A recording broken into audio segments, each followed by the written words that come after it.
सामाजिक समरसता तब आएगी जब शिक्षक के बच्चे और शिक्षा मंत्री के बच्चे की किताब एक होगी। वास्तव में सामाजिक समरसता तब आएगी जब कलेक्टर के बेटे की और कप्तान के और कांस्टेबल के बेटे की किताब एक होगी। वास्तव में सामाजिक समरसता तब आएगी जब कोर्ट मास्टर के बेटे की और जज साहब के बेटे की किताब एक होगी। वास्तव में सामाजिक समरसता तब आएगी जब रिक्शा चलाने वाले और जहाज चलाने वाले के बेटे की किताब एक हो। और ये हमारे भारत में हो चुका है। भगवान श्री राम के दादा राजा रघु ने हम उनके बारे में केवल एक चौपाई जानते हैं, रघुकुल रीत सदा चली आई, प्राण जाई पर वचन न जाई। लेकिन आपको जानकारी के लिए बता रहा हूं, मानव इतिहास में इस धरती पे सबसे पहले यूनिफॉर्म एजुकेशन सिस्टम लागू करने वाले भगवान राजा रघु हैं। तीसरा जो विषय आपका मिला हुआ है, इस समय तो नहीं पूरा हुआ दीदी, हो गया क्या? तो क्लोज कर देते हैं, उसी से बात में कर लेंगे। हमें आइडिया नहीं लगता।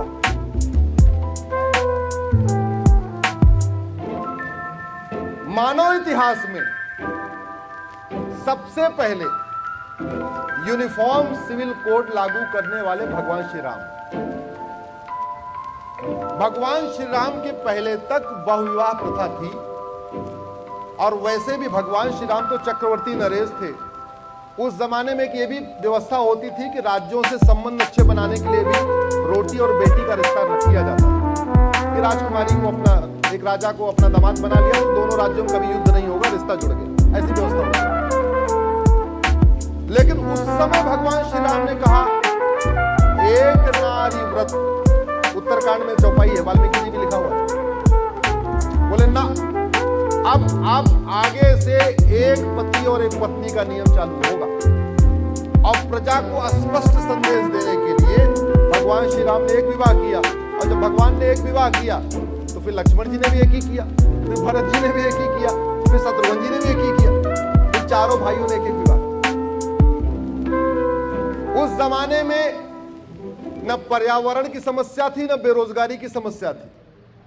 उस जमाने में न जल जंगल जमीन की समस्या थी, न रोटी कपड़ा मकान की समस्या थी, न गरीबी की समस्या थी, न भूखमरी की समस्या, न कुपोषण की समस्या, न प्रदूषण की समस्या जो आज है। लेकिन उस जमाने में भगवान श्री राम ने कहा अब हम दो, हमारे दो, सबके दो। और प्रजा को स्पष्ट संदेश देने के लिए भगवान राम के कितने बच्चे? लक्ष्मण जी के, भरत जी के, शत्रुघ्न जी के। और भारत का संविधान का आर्टिकल 44 क्या कहता है? समान नागरिक संहिता लागू करो। Schedule 7 list 3 entry number 20A क्या कहती है? जनसंख्या नियंत्रण कानून बना, संविधान में लिखा हुआ है। और आज तक अभी हम चर्चा कर रहे हैं होना चाहिए कि नहीं होना चाहिए। जब मैंने पहली बार PIL फाइल किया कि लड़के लड़की की शादी की उम्र बराबर कर दो, भारत में लड़कियों की शादी की उम्र 9 साल चल रही है। PIL हमेशा चीफ जस्टिस के यहाँ लगती है। चीफ जस्टिस साहब सुन के चौंक गए, बोले क्या बात कर रहे हैं, 9 साल चल रही है? हमने कहा 9 साल चल रही है, देखो। फिर सरकार को नोटिस इशू हुआ। सरकार ने, उस समय कोरोना चल रहा था, नहीं उसके बाद कोरोना आ गया तो काम थोड़ा ठंडा पड़ गया।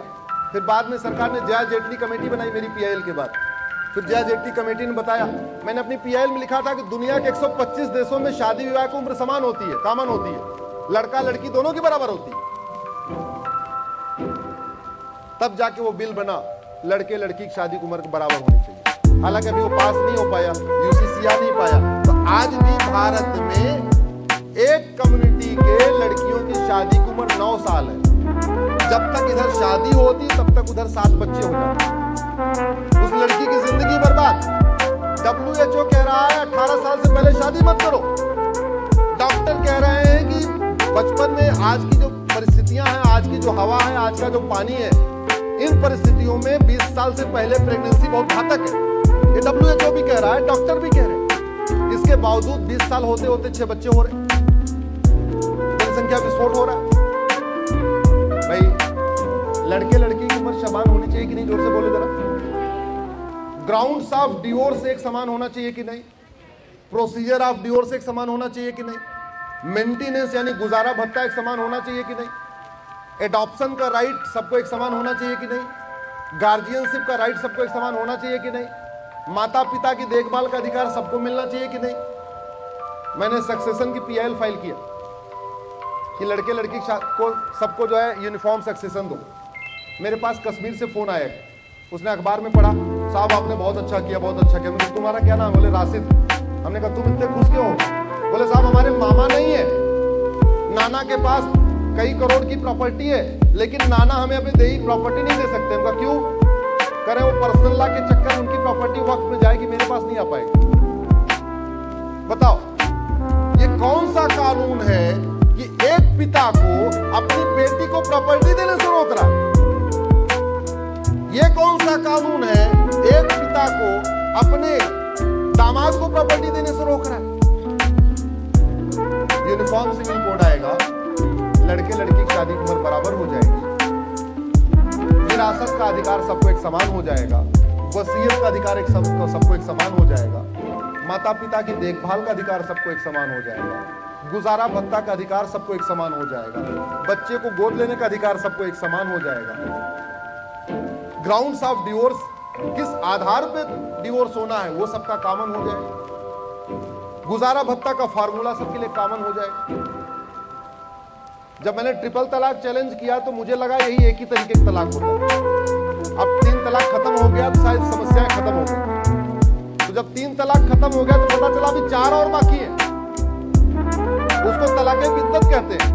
अभी तलाके हसन चल रहा है, तलाके एहसन चल रहा है, तलाके बाइन चल रहा है, तलाके किनाया चल रहा है।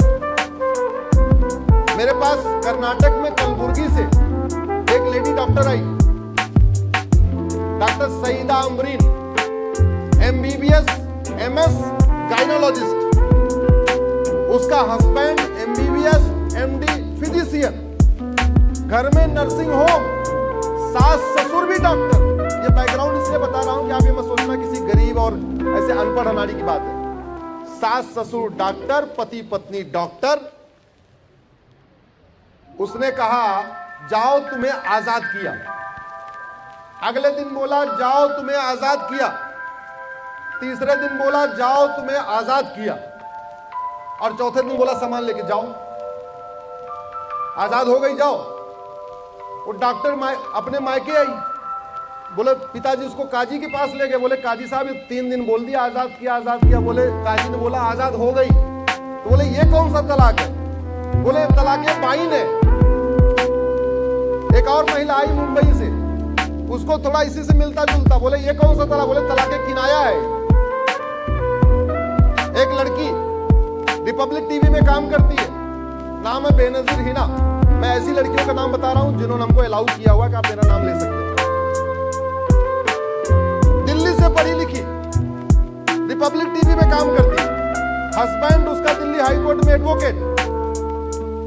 अप्रैल में एक चिट्ठी लिखा, हम तुम्हें तलाके हसन देते हैं।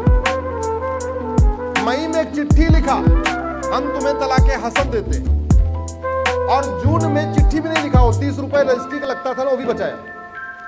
उसको ईमेल कर दिया, हम तुम्हें तलाके हसन देते हैं। और उसके बाद पेटीएम पे उसको 17,000 रुपए भेज दिया। बोले 15,000 रुपए तुम्हारा ये 3 महीने का खर्चा, और 2,000 रुपए उसका एक छोटा सा प्यारा सा बच्चा अली नाम, बोला ये 2,000 रुपए इसका दूध का खर्चा।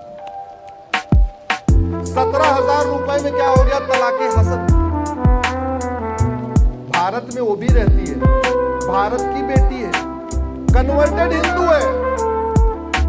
वो ऐसी तरीके से कहीं उसका परिवार विदेश से नहीं आया, या बुखारी जी के तरीके बुखारा से नहीं आई थी, या दुरानी साहब की तरीके से विदेश से नहीं आई, या मदनी साहब की तरीके मदीना से नहीं आई थी।